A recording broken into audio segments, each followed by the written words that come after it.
So can we talk about what's going on in Miami?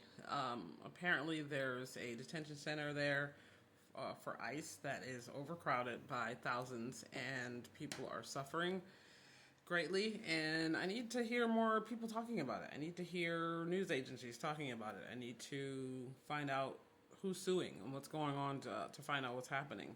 On top of that, there's another video I'm going to play for you where they shut down the Civil Rights Division in the Justice Department that was available for complaints and things like that about how these people have been treated.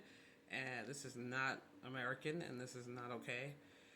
So let's hear this woman's account of what's happened to her in this facility. It was very scary because they chained my chest super tight, and I couldn't breathe properly. I was really scared because I thought I'm not going to be able to breathe. I cried and then begged them to lose it up. They said, like, you're fine, and ignored me. And then it was coming close to a bus. That lady, like, saw, and she, like, fixed it. I was like, oh my God, like, that's crazy how your life can, like, be treated like this. And for sure it was the most scary moment of my entire life. At first day, I was pretty sure I wasn't gonna make it. Like a bad ventilation, two open toilet, camera towards toilet. It's just like. So I'm not sure if how well you can hear, but she said that she was chained across her chest and she couldn't breathe and she really felt like she was going to die. She kept asking for help and people were ignoring her. And then luckily one of the, I guess, ICE agents saw how badly she was struggling to breathe and actually came to loosen the chains. And she never felt so close to death in her life. And to have all those people just ignore her was just really, really scary and humiliating on top of that.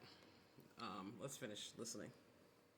Ridiculous that they say like it's a man facility for that's why like they have men first, like it's men it was priority, women like the last, like visitor section, no bed.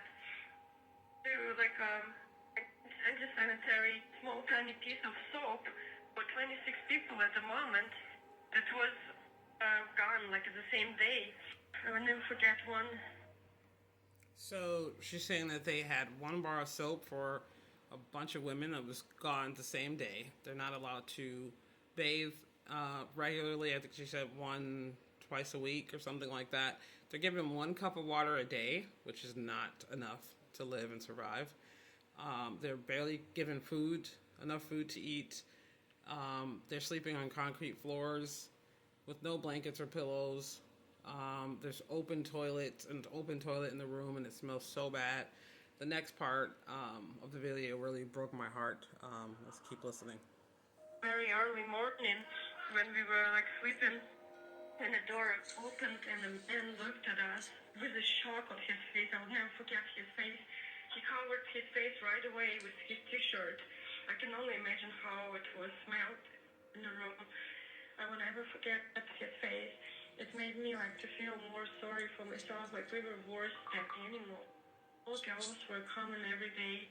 We were like screaming, like begging them, like saying like, wait, you can't let them come because they didn't have space.